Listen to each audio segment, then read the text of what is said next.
Blessed are those who live out their dreams. That's the difference between listening to the knock on the door and going and answering.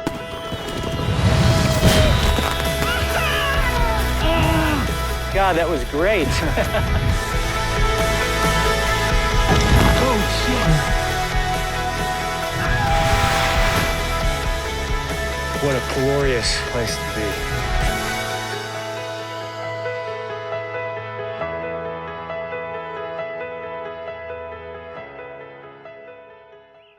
I think why bother is a great question.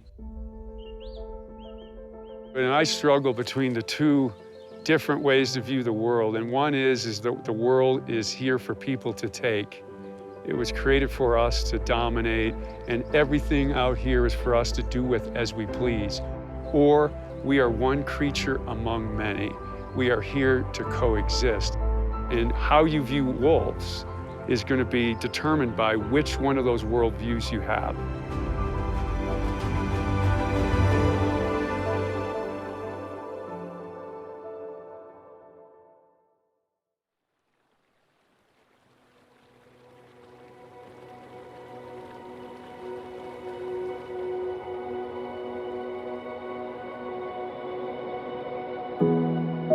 We had a sighting about an hour ago, and we got 45 minutes to go. I was just about to call my guys, so we'll just, if you guys are ready, I think we'll just make time out there, and I'll talk to them on the radio, and hopefully we'll pull in and we'll have sightings. If not, we'll work a little bit, and we'll head to the pen, which will be quieter and more relaxing and very scenic. Great, beautiful. 7 o'clock already, and we are on the search. You know, I gotta say, Doug, he looks exactly how I thought he would look, a man of the wood and a man of the wolf. If I was a wolf, I would like him too, probably.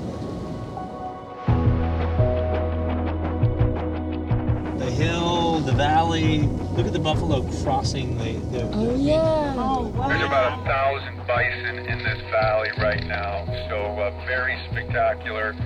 This is what America was everywhere, and now it's just here. The loss of wilderness character in many wildlife species is a part of evolution, and the value that the national parks bring to society is to slow that process down, but also to remind people of what our ancestors experienced generations ago. What's the coolest animal out here? It's the buffalo, right? It is the buffalo. They are the coolest animal in Yellowstone. They live in big herds, they congregate and socialize just like we humans do. And they party just as hard as we do. They do. They definitely do.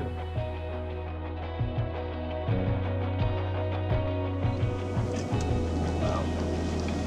You look here, it's incredible. It's just beauty, beauty, beauty.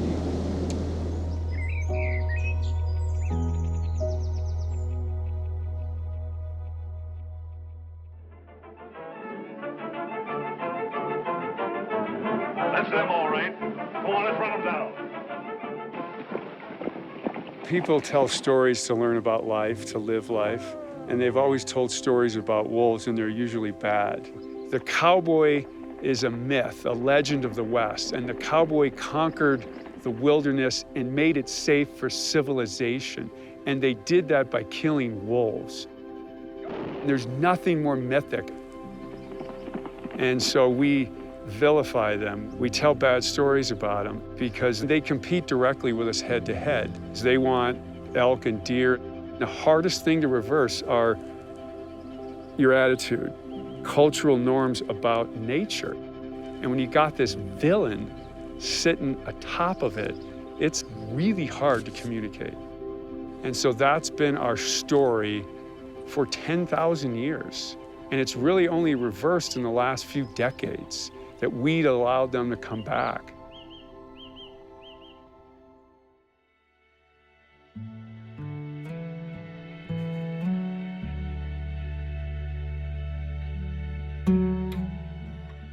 America is kind of disconnected from nature.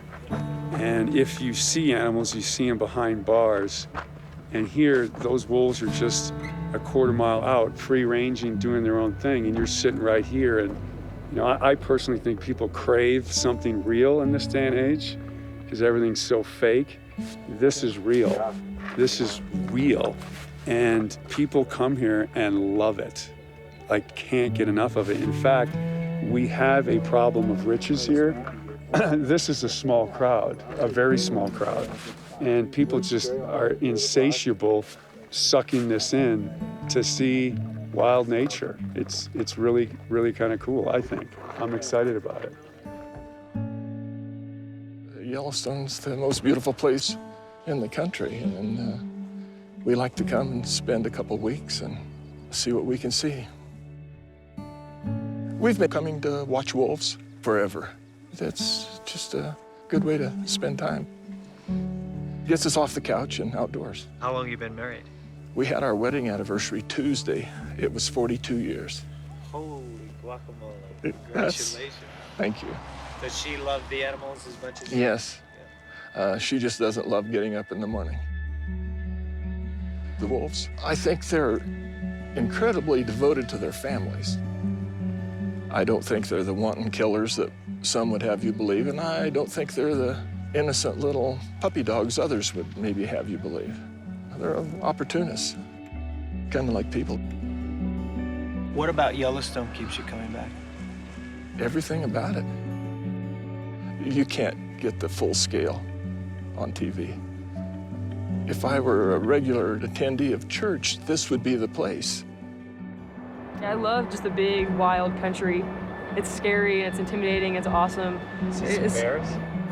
There was something around our tent last night. Just seeing a wild animal in its element. I've been doing it my whole life, and you never grow tired. What a great little, great shot right there. That is, yeah. Beautiful.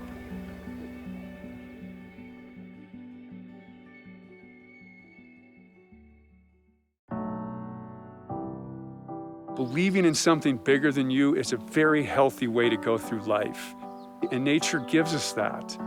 I have kids. I'm worried about that the things that are mysterious and cool to me are going to be gone because we need to cultivate everything, because we're going to have to put everything into production to sustain our life. And the answer is now. You can't. Those wolves we saw this morning, when they look at you in the eye, I mean, that makes life better. It really does. It makes it more interesting. It makes it less boring. We lose that, I think we lose part of humanity, for sure civilization. The wolf is the new West, not that romantic, macho old West. The new West where you don't blow away every predator you see. And that takes more work and energy and thought. So yes, wolves are a pain to live with. Yes, all these carnivores are hard to live with because they kill things we want, maybe even us. But I don't want a flat and boring world built of parking lots and plazas. I just don't. I like this. And I think people in general are better because of this.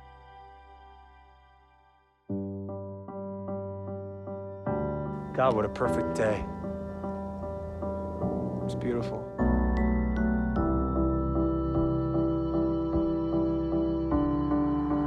I want to climb.